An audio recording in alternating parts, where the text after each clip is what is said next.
يا أيها الذين آمنوا أطيعوا الله وأطيعوا الرسول ولا تبطلوا أعمالكم.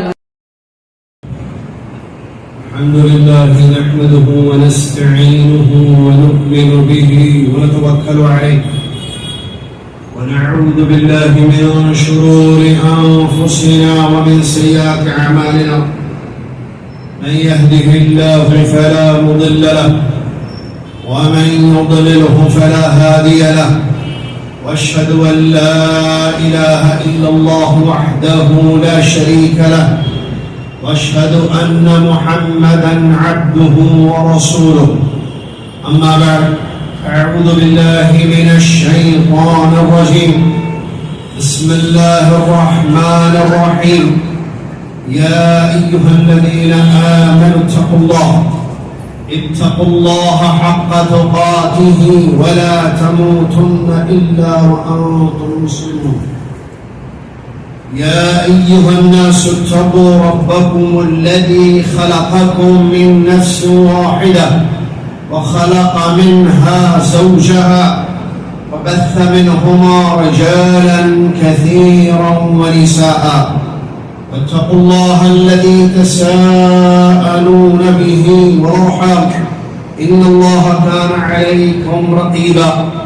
يا أيها الذين آمنوا اتقوا الله وقولوا قولا سديدا يصلح لكم أعمالكم ويغفر لكم ذنوبكم ومن يطع الله ورسوله فقد فاز فوزا عظيما.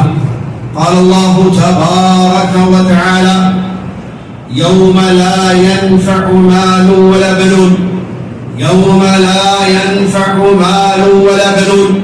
إلا من أتى الله بقلب سليم.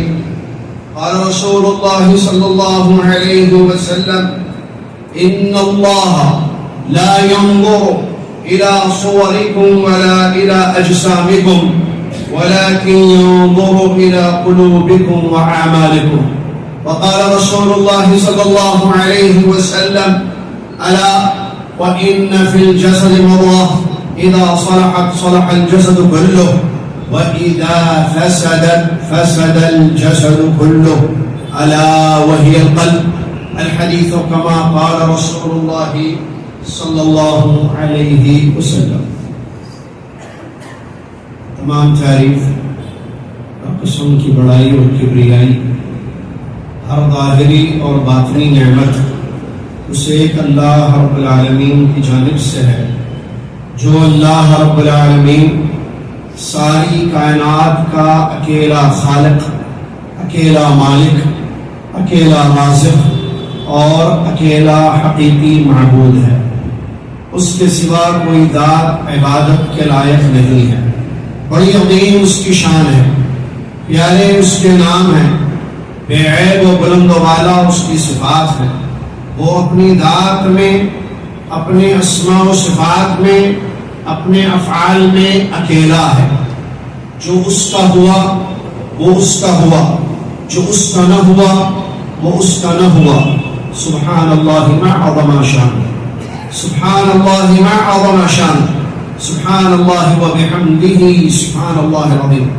صلاۃ و سلام اس کے بعد ان گنت، بے شمار، لامحدود، ہمیشہ اللہ کے آخری نبی، امام المرسلین، خاتم الانبیاء محمد الرسول اللہ صلی اللہ علیہ وسلم کی ذات گرامی پر، جن کو رب تعالیٰ نے رحمت للعالمین، خاتم الانبیاء، اسوہ حسنہ، امام المرسلین بنا کر مبعوث فرمایا، جن کی اطاعت اور فرمانبرداری سے انسان کو جنت ملتی ہے، جن کی نافرمانی سے انسان اللہ کے عذاب کا شکار ہوتا ہے. اللہم صلی علی محمد وعلی آل محمد کما صلیت علی ابراہیم وعلی آل ابراہیم انک حمید مجید. اللہم بارک علی محمد وعلی آل محمد کما بارکت علی ابراہیم وعلی آل ابراہیم انک حمید مجید.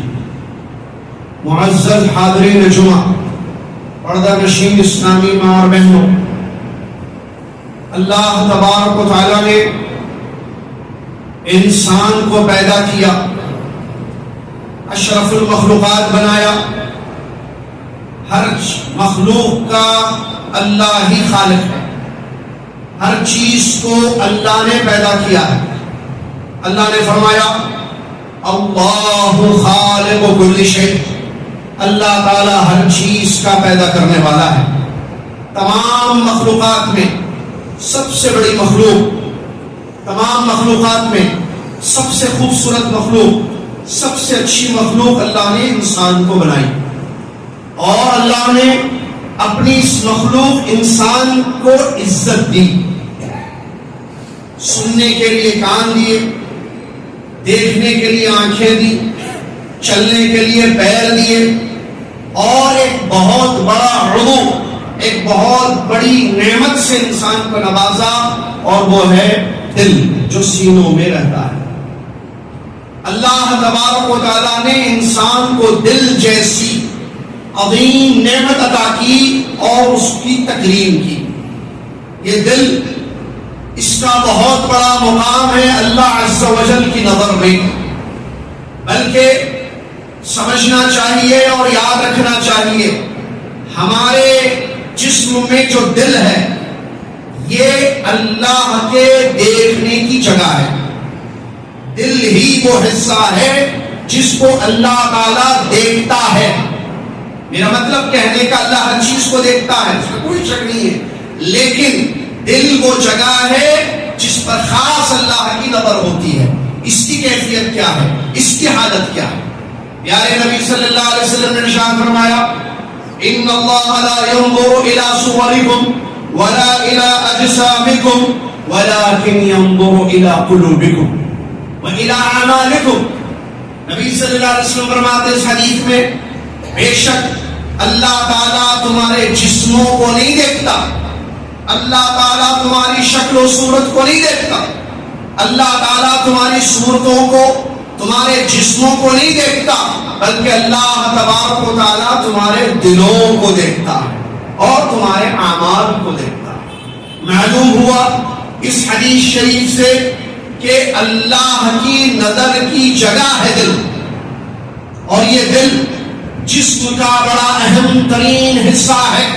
اتنا اہم ہے، اتنا اہم ہے کہ اگر یہ ایک صحیح ہو جائے انسان کے سارے اعضاء، پورا جسم صحیح ہو. اور اگر اس ایک حصے میں بگاڑ پیدا ہو جائے، بیمار ہو جائے، مردہ ہو جائے، تو پھر سارے اعضاء پر اس کا اثر پڑتا ہے. بہت بڑی جگہ، بلکہ اس کو اعضاء کا رئیس کہا گیا. جتنے پارٹس ہمارے جسم میں ہیں، آنکھیں، کان، زبان، ہاتھ، پیر، شرمگاہ، سب کا اہم ترین حصہ ہے دل.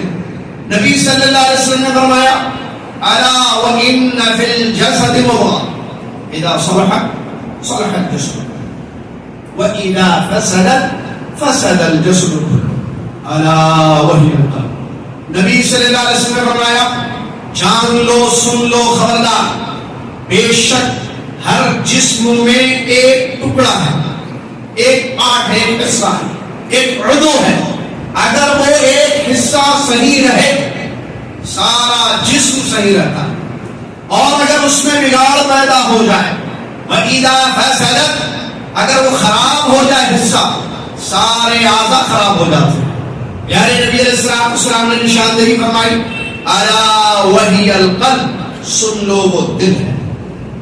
دل اگر صحیح سارے اعضاء صحیح، دل خراب سارے اعضاء خراب. یہ کسی ڈاکٹر، حکیم، طبیب کی بات نہیں ہے، محمد رسول اللہ صلی اللہ علیہ وسلم کے الفاظ مبارک ہیں، جن کی طرف وحی کا نزول ہوتا تھا، جن کو رسول بنایا اس نے، جس نے ہمارے دلوں کو پیدا کیا. وہ فرماتے ہیں کہ یہ صحیح تو سارا جسم صحیح. اس کا مطلب اگر دل صحیح ہوگا تو پھر نگاہیں صحیح کام کریں، زبان کا استعمال صحیح ہوگا، ہاتھ صحیح جگہ جائیں گے، پیروں سے چل کر انسان صحیح جگہ جائے گا، شرمگاہوں کا استعمال صحیح جگہ ہوگا. اور اگر یہ دل بگڑ جائے، یہ خراب ہو جائے، تو پھر ایسی صورت میں سارے اعضاء خراب ہو جائیں.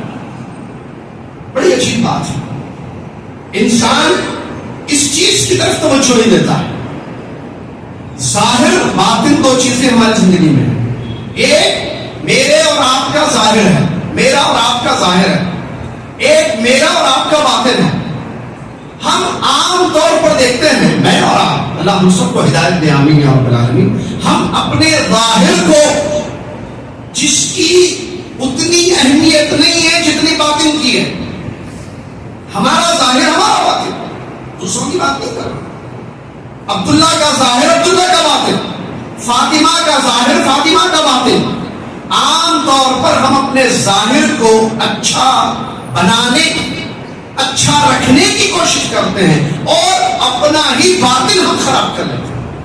علامہ ابن قیم رحمۃ اللہ علیہ کے اگر کتابیں پڑھیں اس سلسلے میں یا ان کی اقوال مبارکہ پڑھیں تو کہتے ہیں کہ بڑا تعجب ہوتا ہے انسان پر، بڑا عجیب یہ انسان ہے، اپنے خود کے ظاہر کو اچھا کرتا ہے، اچھا رکھتا ہے، چہرہ، ہاتھ، پیر، نظر آنے والی چیزیں، دکھنے والی چیزیں، اپنے خود کے ظاہر کو اچھا رکھنے کی جتن، کوشش، جدوجہد کرتا ہے اور اپنے اندر کے دل کو خراب کرتا ہے. اس کا باطن اچھا نہیں. ضرورت اس بات کی ہے کہ جیسے ہم اپنے ظاہر کی اصلاح کی کوشش میں رہتے ہیں، اس سے زیادہ اپنے باطن کو ٹھیک کرنے کی کوشش کریں، کیونکہ اس کے ٹھیک ہونے سے ہمارا ظاہر بھی صحیح ہوگا، اللہ راضی ہوگا، زندگی بدل جائے گی اور آخرت بھی ہماری سنور جائے گی. آپ دیکھیے پیارے نبی صلی اللہ علیہ وسلم ہمارے لیے اسوہ حسنہ ہے. آپ کے اصحاب کرام رضی اللہ عنہم اجمعین ہمارے لیے نمونہ ہیں. ان کا منہج، ان کا طریقہ عبادت، ان کا طرز حیات ہمارے لیے مشعل راہ ہے، کیونکہ وہ شاگرد تھے محمد رسول اللہ صلی اللہ علیہ وسلم. نبی صلی اللہ علیہ وسلم کی زندگی کا مطالعہ کریں. پیارے نبی صلی اللہ علیہ وسلم جو ہم سب کے لیے اسوہ حسنہ ہیں، جیسا کہ اللہ نے فرمایا لقد کان لکم فی رسول اللہ اسوہ حسنہ. تمہارے لیے اے لوگوں پیارے نبی صلی اللہ علیہ وسلم کی زندگی بہترین اسوہ ہے. تو آئیے ہم نبی صلی اللہ علیہ وسلم کی سیرت کا مطالعہ کریں. دیکھیں نبی علیہ السلام نے اپنے ظاہر کو اچھا رکھا، نبی علیہ السلام نے اپنے باطن کو اچھا رکھا، لیکن زیادہ محنت، زیادہ توجہ کس چیز کی تھی؟ پڑھیے حافظ ابن رجب رحمۃ اللہ علیہ کا قول. کہتے ہیں شیخ الاسلام ابن تیمیہ رحمۃ اللہ علیہ کے مشہور شاگرد حافظ امام ابن رجب رحمہ اللہ تعالی فرماتے ہیں نبی صلی اللہ علیہ وسلم کی زیادہ توجہ اور آپ کے اصحاب جو ہمارے سلف ہیں رضی اللہ عنہم اجمعین کی توجہ کثرت صلاۃ، کثرت صیام کی طرف نہیں تھی کہ زیادہ نفل نمازیں پڑھنا، زیادہ نفل روزے رکھنا. اس سے زیادہ ان کی فکر تھی اپنے دلوں کو نیک بنانا، اپنے دلوں کو اچھا کرنا، اپنے دلوں کو ویسے کرنا جیسے اللہ چاہتا ہے. اسی لیے دیکھیے ان کی زندگیوں میں تبدیلیاں کیسے. ہمارے نبی صلی اللہ علیہ وسلم کی سیرت طیبہ کتنا صاف پاک، اللہ سے ڈرنے والا دل، اللہ کی محبت سے پر دل، اللہ کی تعظیم سے بھرا ہوا دل، اللہ کے لیے کتنا ادب تھا، اللہ کی ذات پر کتنا توکل تھا، اللہ رب العالمین کی کس قدر تعظیم وہ دل کرتا تھا. پیارے نبی محمد صلی اللہ علیہ وسلم کا پیارا دل، اور کیوں نہ ہو یہ پیارا دل، اللہ نے چنا، اللہ نے پسند کر لیا اس دل کو اور پیارے نبی صلی اللہ علیہ وسلم کو امام الاولین والآخرین بنایا. اور دیکھیے صحابہ رضی اللہ عنہم اجمعین کے ظاہر کو بھی باطن جو میرے اور آپ کے لیے نمونہ ہے، اسوہ حسنہ ہے. ان کے دلوں کا حال کیا تھا؟ اللہ ہم بھی مسلمان، وہ بھی مسلمان، صحیح، وہ بھی ایمان والے، ہم بھی ایمان والے، وہ بھی نماز پڑھنے والے، ہم بھی نماز پڑھنے والے، وہ بھی روزہ رکھنے والے، قرآن کی تلاوت کرنے والے، عمرے کرنے والے، حج کرنے والے، ہم بھی کرنے والے، لیکن ان کا باطن ہمارا باطن. غور کیجیے، دیکھیے ان کے دلوں کی کیفیت جو ہمیں ان کی سیرتوں سے معلوم ہوتی ہے، ان کے واقعات اور ان کے جو ان کے زمانے کی زندگیاں تھی اس سے ہمیں معلوم ہوتا ہے. آج ہماری زندگی کا حال دیکھیے، کتنے صاف صاف دل ان کے تھے. کیا میرے اور آپ کے دل ایسے صاف ہیں؟ ان کے دل مریض نہیں تھے، بیمار نہیں تھے، صحیح تھے، صحت تھی اس میں، اللہ کا ڈر تھا. کیا وہ ڈر، وہ صحیح دل ہمارا ہے؟ ان کے دلوں میں جو اللہ کا خوف تھا، کیا میرے اور آپ کے دلوں میں وہ اللہ کا خوف ہے آج؟ ان کے دلوں میں اللہ کے لیے جو محبت تھی، جو تمام محبتوں پر غالب تھی، تمام محبتوں پر غالب تھی، کیا میرے اور آپ کے دلوں میں ویسی محبت ہے؟ ان کے دل جس طریقے سے قوت التعلق جس کو بھی میں کہتے ہیں، مضبوط جڑا ہوا ان کا دل تھا اللہ سے، اللہ سے ان کے دل مضبوط تھے، جڑے ہوئے تھے، تعلق بڑا مضبوط تھا. کیا میرا اور آپ کا تعلق اللہ سے ویسے ہے؟ بڑے اپنے آپ سے سوال کریں. رات میں سونے سے پہلے دیکھیں اپنے دل کو، دوسروں کی بات نہیں، میں اپنا دل، آپ اپنا دل دیکھیں. کیا ہمارے دلوں میں وہ تعلق ہے اللہ سے جو سلف صالحین کے دلوں میں تھا؟ ان کے دلوں میں جو اللہ کا ادب تھا، وہ ادب کیا میرے اور آپ کے دل میں ہے؟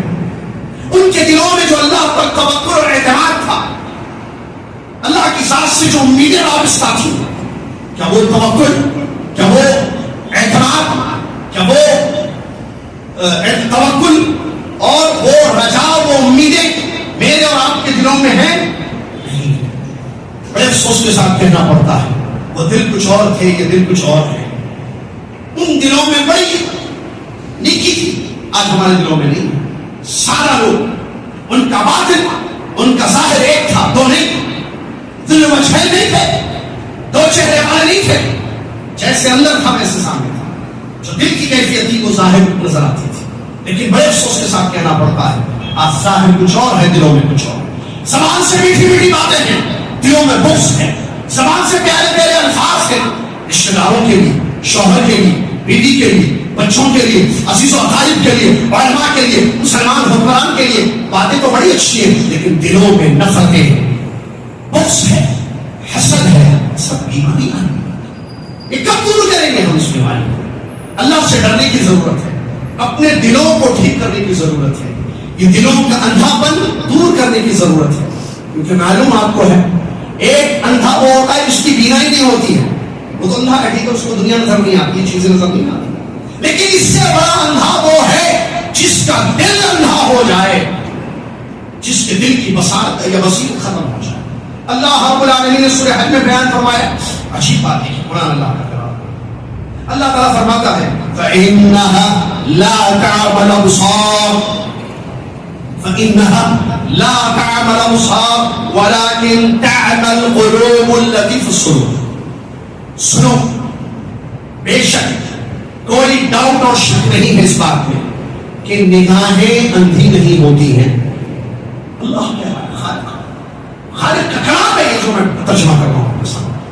فَإِنَّهَا لَا تَعْمَلُ الْأَبْصَارُ، عمیت، عنا، بینائی کا چلے جانا، اندھاپن، یہ آنکھوں کا اندھاپن نہیں ہوتا. اللہ کہہ رہا ہے جو آنکھوں کو جس نے پیدا کیا، کہتا ہے اللہ تعالیٰ فَإِنَّهَا لَا تَعْمَلُ الْأَبْصَارُ، نگاہیں اندھی نہیں ہوتی ہیں بلکہ اندھے ہوتے ہیں وہ دل، تو صدور جو سینوں میں رہتے ہیں، جو سینوں میں رہتے ہیں.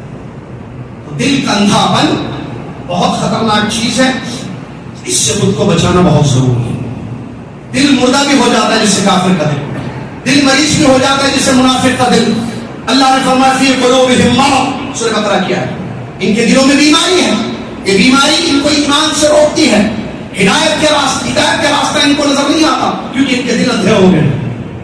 آنکھیں تو ہیں، راستے دنیا کے نظر آ رہے ہیں، مکہ کی گلیاں ان کو نظر آتی ہیں، لیکن چونکہ ان کا دل اندھا ہو چکا ہے ہدایت کا اور جنت کا، کامیابی کا، اصل کامیابی کا راستہ ان کو نظر نہیں آتا ہے، اس لیے کہ ان کے دل اندھے ہو چکے ہیں.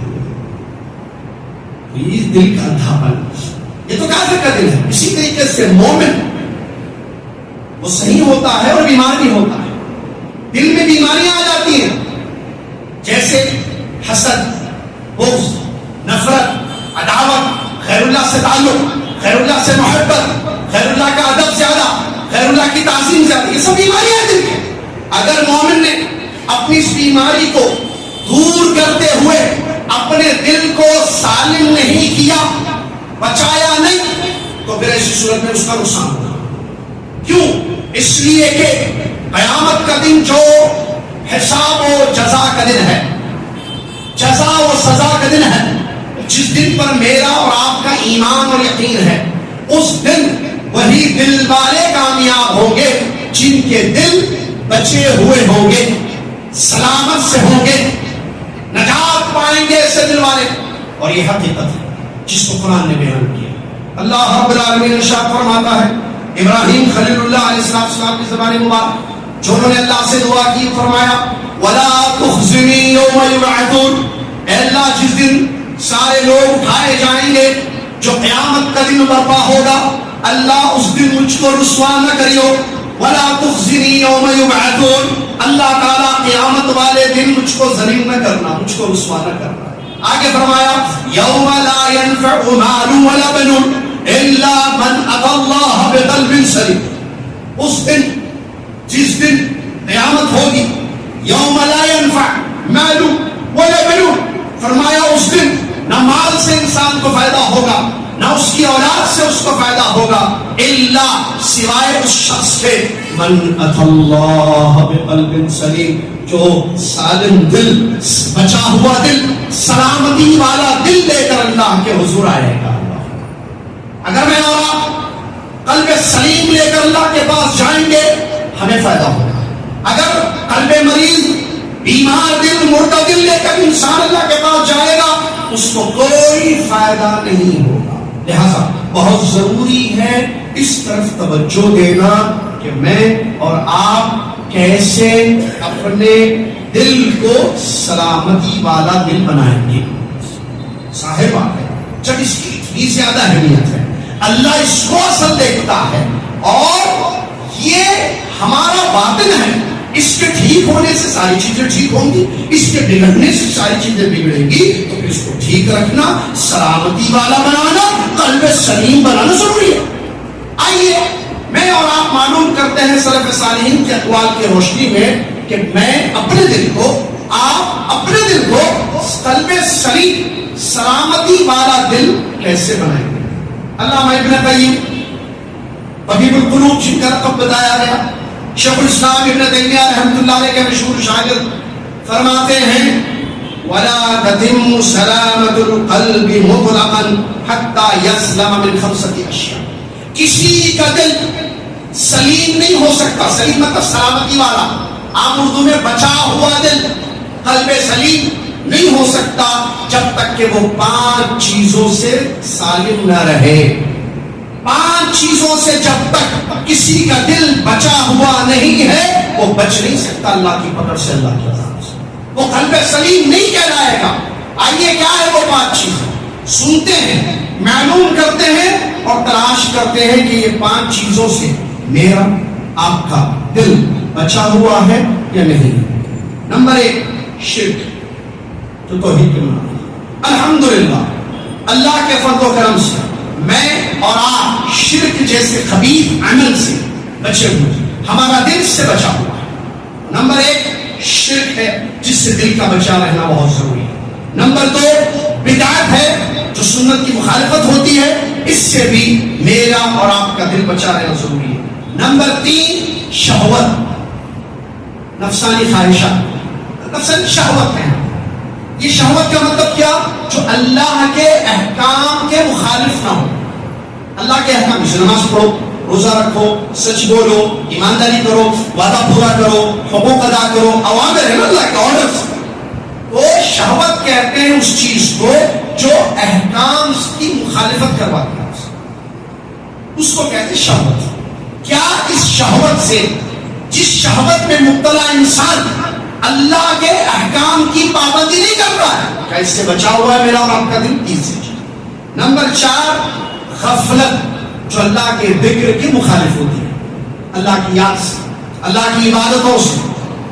غفلت والا دل یہ بھی دل کی بیماری ہے، اس سے بھی بچا رہنا ضروری ہے. غفلت نہ ہو، انسان غافل نہ ہو کہ صبح اٹھتا ہے تو اللہ یاد نہیں، بازار جاتا ہے تو اللہ یاد نہیں، گھر میں اللہ یاد نہیں، فون ہاتھ میں لیتا ہے، فیس بک کھولتا ہے، واٹس ایپ کھولتا ہے، اللہ یاد نہیں، اللہ کو بھول گیا، اللہ کے ذکر سے غافل ہے. صبح اٹھتا ہے تو نہ دعائیں پڑھتا ہے، شام ہوتی ہے تو نہ دعائیں پڑھتا ہے، بازار میں جاتا ہے تو اللہ کا ذکر کرتا ہے. اس کے ذکر، اللہ کے ذکر سے اس کی زبان خالی ہے، اس کی زندگی غفلت والی زندگی ہے، تو یہ غفلت انسان کے دل کو برباد کر دیتی ہے۔ اس سے بھی بچا رہنا بہت ضروری ہے۔ نمبر 4۔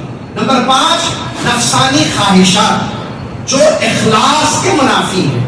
یہ 5 چیزوں سے دل بچا رہنا بہت ضروری ہے۔ شرک سے بچا رہنا، بدعتوں سے بچا رہنا، اور شہوتوں سے بچا رہنا، اور غفلتوں سے دل بچا رہنا، اور نفسانی اتباع یا نفس کی بری خواہشوں سے دل کا بچا رہنا ضروری ہے، تاکہ یہ دل قلب سلیم ہو۔ اب آئیے میں اور آپ اپنی زندگیوں میں دیکھیں، شرک ہے تو چھوڑ دیجیے، توبہ کر لیجیے، توبہ کا دروازہ کھلا ہے۔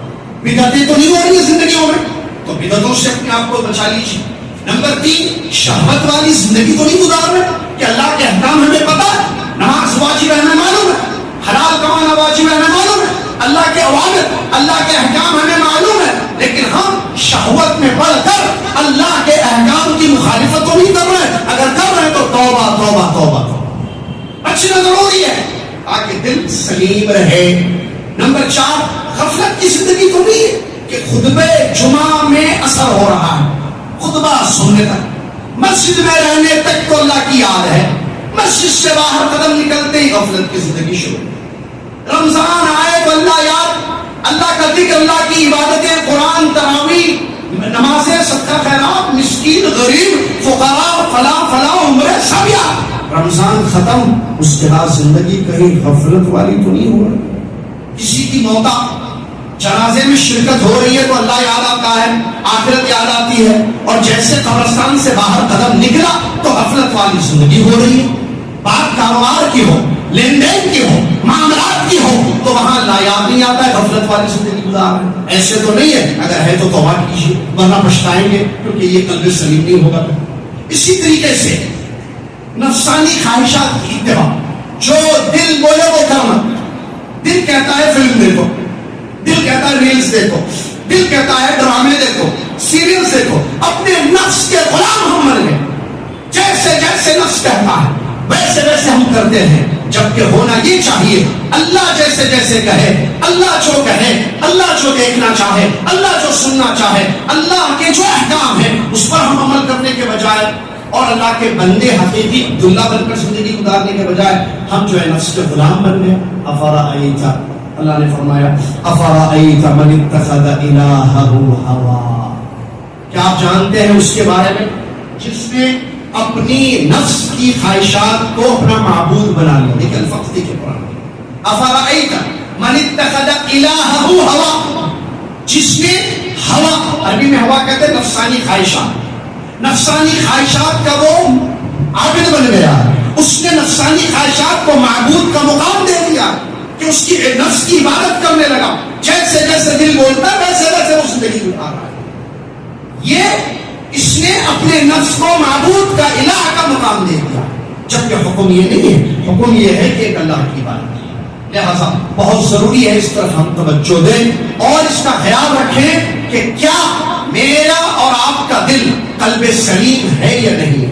اگر ہم نے اس کی طرف توجہ نہیں دی، اپنے دل کو بیماریوں سے اور ان خرابیوں سے نہیں بچایا، تو کل قیامت والے دن ہمیں خسارہ ہوگا، نقصان ہوگا۔ اس طرف خاص توجہ دینی ہے، اس کا خاص خیال رکھنا ہے۔ آپ دیکھیے ہمارے نبی صلی اللہ علیہ وسلم نے جو تعلیمات دی، اصلاح قلب کے، باطن کی اصلاح، اپنا تزکیہ کرنا، اپنی اصلاح کرنا، اللہ کے نبی صلی اللہ علیہ وسلم نے تعلیمات دی۔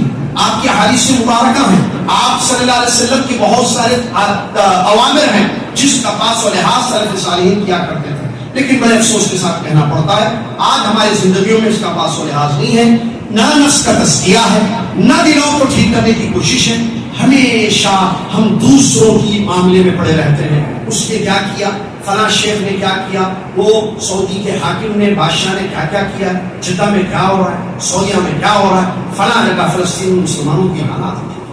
ہر جگہ اپنے معاملے ہیں، اس میں کچھ سوال یہ ہے آپ نے اپنے بارے میں کیا سوچا، آپ نے اپنی اصلاح کرنے کی، میں نے اپنی اصلاح کرنے کی کیا کوشش۔ ہمارا حال یہ ہے کہ ہمارا دل بیمار ہو چکا ہے، ہمارے دل کی ہمیں اصلاح کی فکر نہیں ہے، اور ہم بات بنگلور میں بیٹھ کر ریاض، مکہ مکرمہ، غزہ کی باتیں کرتے ہیں۔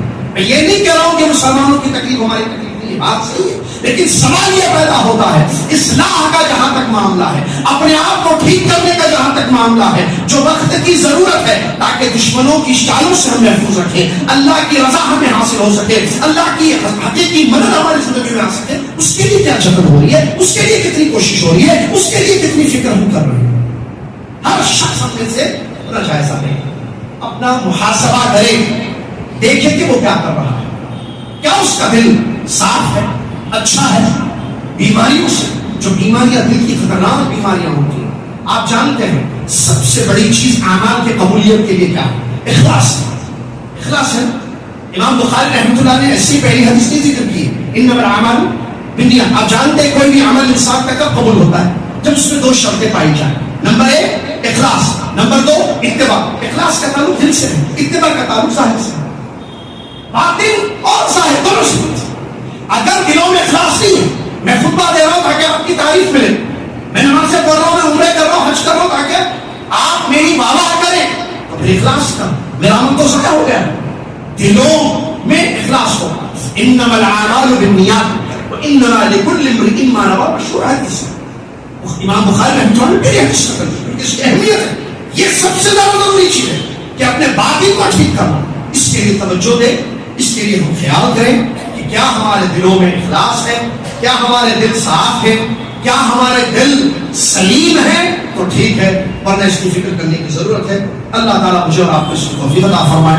اللہ سے دعا ہے اللہ تعالیٰ ہمارے باطن کی اصلاح کی خاص جتن کرنے کی کوشش کرنے کی ہم سب کو توفیق عطا فرمائے. آمین وآخر الحمد للہ.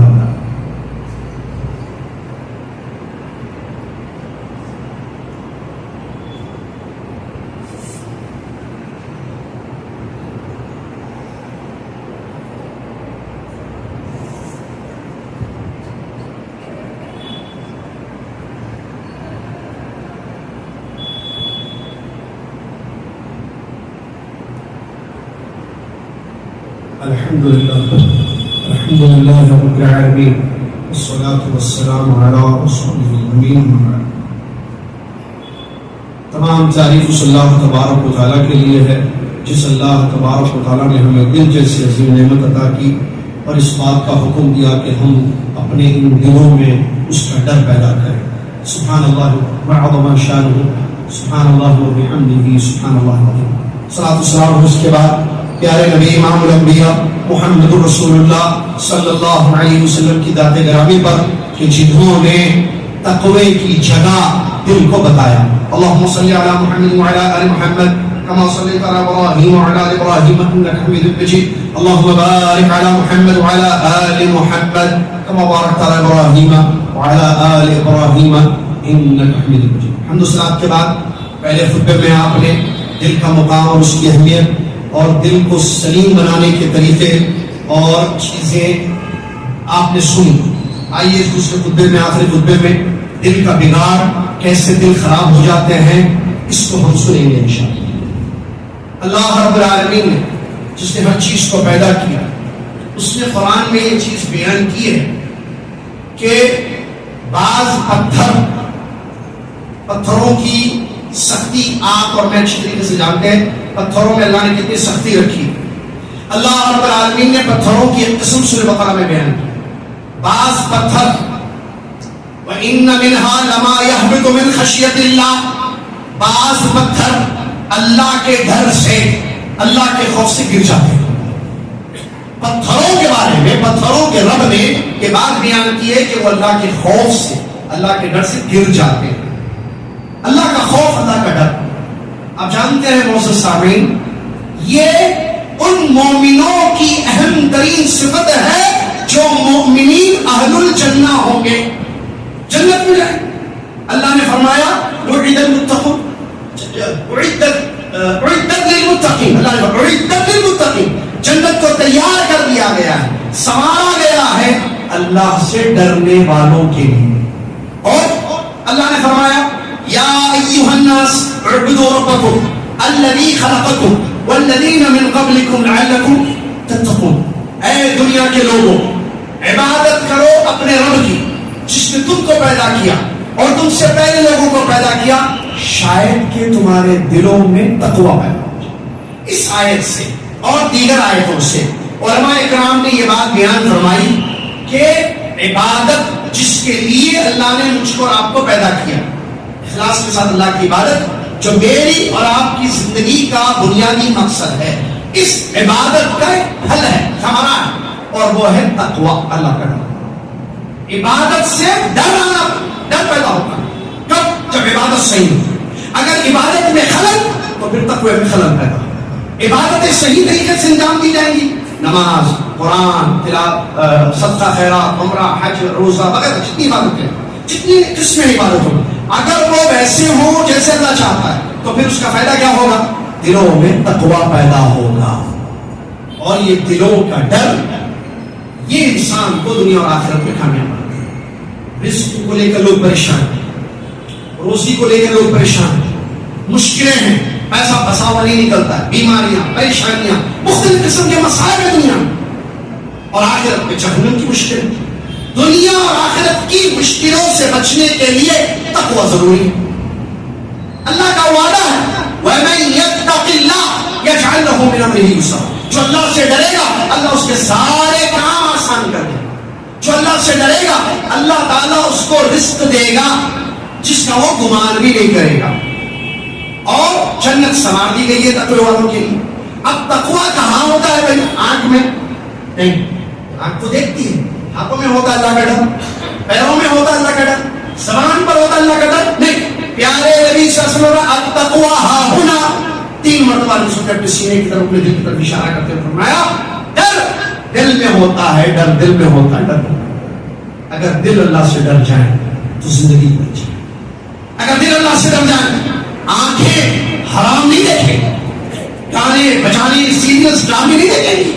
اگر دلوں میں اللہ کا ڈر پیدا ہوگا, زبان کا استعمال اللہ کی رضا کے لیے ہوگا. گالی, جھوٹ, غیبتیں, فحش کلامی یا فساد پھیلانے والے جملے زبانوں سے ادا نہیں ہوں گے. جب اس زبان کے اندر ایک جسم میں جو دل ہے اس دل میں اللہ کا ڈر پیدا ہوگا. ضرورت اس بات کی ہے کہ ہم اس پر توجہ دیں اور اپنے دلوں میں اللہ کا ڈر پیدا کریں. اور دوسری ضروری چیز ہے اس دل کو اللہ سے جوڑنا بہت ضروری ہے. دیکھیے ابھی ہے نا دل ہے نا ہمارا, تھوڑی دیر کے لیے سوچیے یہ جو دل ہے میرا, یہ اس کا تعلق سب سے زیادہ کس سے؟ یہ تعلق سب چیزوں سے ہوتا ہے.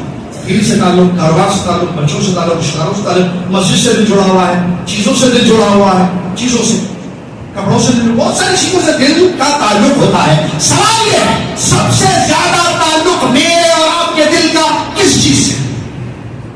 اگر اللہ سے تعلق زیادہ ہے تو کامیاب ہے سب. مسئلہ کیا ہوا, پریشانی کہاں سے شروع ہوئی؟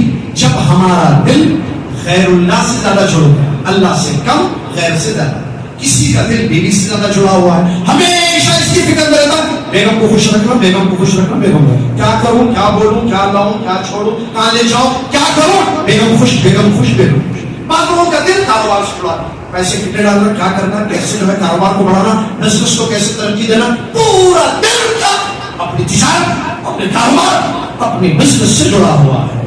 صبح شام اسی کی فکر, سوچ, میٹنگیں, گفتگو ہوتی ہے. بعض لوگوں کا دل شہرت, پاپولرٹی سے جڑا ہوا ہے, مشہور کیسا ہو جاؤں, تقریریں کیسی اچھی کروں, کیسے فین فالوئنگ میری زیادہ ہو, کرسی کیسے, شہرت کیسے ملی, کیسے ملے, تو ان کا دل اسی سے جڑا رہتا ہے. اسی کے لیے پوری زندگی میں کوششیں ہوتی ہیں. بعض لوگوں کا دل کرسی سے جڑا رہتا ہے. کرسی معلوم ہے یہ کرسی نہیں جس میں لوگ بیٹھ کر نماز پڑھتے ہیں, کرسی دوسری ہوتی ہے.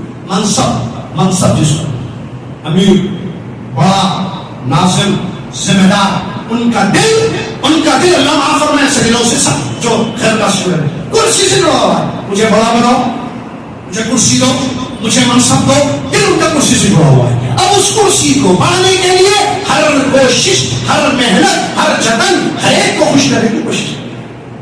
یہ سب غلط ہے. صحیح کیا ہے؟ دل کو اللہ سے جڑا. یہ جو دل ہے نا اس کا تعلق اللہ سے. اگر یہ دل اللہ سے جڑ جائے تو پھر ہوگا کیا؟ بیوی کے معاملے میں اللہ سے ڈرے گا, بیوی کے حقوق ادا کرے گا, بیوی کو وہ دے گا جو اس کا حق رکھتی ہے. اگر بیگم کا دل, عورتوں کا دل اللہ سے جڑ جائے, اللہ سے مضبوط ہو ان کا دل, تو وہ شوہر کی اطاعت کرے گی, یہ نہیں کہے گی کہ ان کی ہر بات ماننا واجب ہے کیا مجھ پر. اگر دل اللہ سے جڑے گا, کاروبار میں حلال و حرام کی تفریق کرے گا. اگر دل اللہ سے جڑے گا, کرسی کی خواہشیں نہیں ہوں گی, اگر بٹھا دیا جائے تو اللہ سے ڈرتے تو اس کا حق ادا کرے. اگر دل اللہ سے جڑ جائے تو پھر شہرت کا بھوکا نہیں ہوگا, پیاسا نہیں ہوگا. جب لوگ تعریفیں کریں گے تو اللہ سے دعائیں کرے گا, اللہم لا تؤاخذنی بما یقولون واجعلنی خیرا مما یظنون واغفر لی ما لا یعلمون, جیسے کہ ابو بکر صدیق رضی اللہ عنہ نے فرمایا, اے اللہ یہ میری تعریفیں کر رہے ہیں, اے اللہ یہ جو مجھے اچھا سمجھتے ہیں اس سے اچھا مجھ کو بنا, اور جو نہیں جانتے میرے بارے میں یہ اللہ تو اس کو معاف فرما دے. جب دل اللہ سے جڑ جائے, ضروری ہے اس دل کو اللہ سے جوڑنا, بلکہ بہت زیادہ جوڑ ہونا چاہیے. اسی طریقے سے دوسری چیز محبتیں ہوتی ہیں, بیوی سے محبت, چیزوں سے محبت بہت ساری, لیکن اللہ کی محبت تمام محبتوں پر, ابن قیم رحمۃ اللہ فرماتے ہیں اللہ کی محبت تمام محبتوں پر غالب ہونا ضروری ہے. والذین آمنوا, قرآن کیا کہا, والذین آمنوا اشد حبا للہ, جو ایمان والے لوگ ہیں وہ سب سے زیادہ اللہ سے محبت کرتے ہیں. اللہ کی محبت پر کسی کی محبت کو غالب نہیں ہونا چاہیے. اللہ کی محبت سب سے زیادہ, جب اللہ کی محبت دل میں سب سے زیادہ ہوگی تو اللہ کو راضی کرنے کی سب سے زیادہ کوشش کرے گا. بیوی اگر ایسی بات کا مطالبہ کرتی جس میں اللہ ناراض ہے تو پھر بیوی کی بات نہیں مانے گا, کیونکہ اللہ کی محبت زیادہ ہے. کہے گا نہیں بیگم یہ نہیں مانتا, ایسی بات بولو کہ شریعت میں جس کی اجازت کی گئی. باقی تمام مثالیں آپ کے ساتھ, یہ بہت زیادہ ضروری ہے. آخری بات, جیسے لوہے کو زنگ لگتا ہے, آپ کو پتا لوہا زنگ آلود ہو جاتا ہے, ویسے ہی دلوں میں بھی زنگ لگتا ہے. کیسے زنگ لگتا ہے, کیسے زنگ کو دور کیا جائے گا؟ آخری بات, زنگ لگتا ہے دو چیزوں کی وجہ سے. دلوں کو, لوہے کو کیسے زنگ لگتا ہے مجھے نہیں پتا, لیکن میں نے زنگ لگتا ہوا دیکھا ہے. اس کی کیا ریزنس ہوتے ہیں, کیا پانی کی زیادہ پڑنے کی وجہ سے, یا اللہ عالم کس چیز کی وجہ سے, آپ لوگ زیادہ سمجھ سکتے ہیں, یا اس فیلڈ سے جن کا تعلق ہے وہ زیادہ سمجھتے ہیں. دلوں کا زنگ دو چیزوں کی وجہ سے پیدا ہوتا ہے. نمبر ایک غفلت والی زندگی, نمبر دو گناہوں کا ارتکاب. غفلت اور گناہ یہ دلوں میں زنگ پیدا کر دیتے ہیں, لہذا غفلت سے بھی بچنا اور گناہوں سے بھی بچنا بہت بہت ضروری ہے. اچھا, اگر کسی کو زنگ لگ گیا, غفلت والی زندگی گزر رہی ہے اور گناہوں میں پڑے ہوئے ہیں, تو علاج کیا ہے اس کا؟ علامہ ابن قیم رحمۃ اللہ فرماتے ہیں دو چیزیں, استغفار اور اللہ کا ذکر. توبہ استغفار کہ معافی مانگی, استغفار اس سے گناہ معاف ہو جائیں گے, زنگ ختم ہوگا, اور ذکر, اللہ کے ذکر میں زندگی گزاری, غفلت ختم ہو جائے گی اس سے جو اس کی زندگی. اٹھیے تو اللہ کا نام لیجیے, فجر پڑھیے, گھر سے باہر نکلنے میں اللہ کا ذکر کیجیے, مارکیٹ میں جائیں تو یاد رکھیں اللہ نے کس چیز کو حلال کیا, کیا کروں, کیا بولوں جس سے اللہ راضی ہو, کیا کروں جس سے اللہ راضی ہو. تو ایسے اللہ کے ذکر میں زندگی گزرے گی تو وہ زنگ جو دلوں کو لگ چکا ہے وہ ختم ہوگا. اللہ تعالیٰ مجھے اور آپ کو سمجھنے کی توفیق. اللہ رب العالمین ہم سب کو اپنی اصلاح کرنے کی توفیق عطا فرمائے. اللہ تجھ سے دعا ہے کہ تو نے جو ہمارے سینوں میں دل رکھا ہے, اس دل کو اگر زنگ لگا ہے تو اللہ تعالیٰ اس زنگ کو دور فرما دے, اور اس کو دور کرنے میں تو ہماری مدد کر. اللہ تعالیٰ مسلمانوں کے جو ظاہر اچھے ہیں ان کے باطن کو اس سے زیادہ اچھا بنا دے. اللہ تعالیٰ ہم سب کو اپنا محاسبہ کرنے کی, اپنی اصلاح کرنے کی توفیق عطا فرمائے. آمین. ان اللہ و ملائکتہ یصلون علی النبی یا ایھا الذین آمنوا صلوا علیہ وسلموا تسلیما. اللهم صل علی محمد وعلی آل محمد كما صليت على ابراهيم وعلى ال ابراهيم انك حميد مجيد. اللهم بارك على محمد وعلى ال محمد كما باركت على ابراهيم وعلى ال ابراهيم انك حميد مجيد. ان الله يأمر بالعدل والاحسان وايتاء ذي القربى وينهى عن الفحشاء والمنكر والبغي يعظكم لعلكم تذكرون.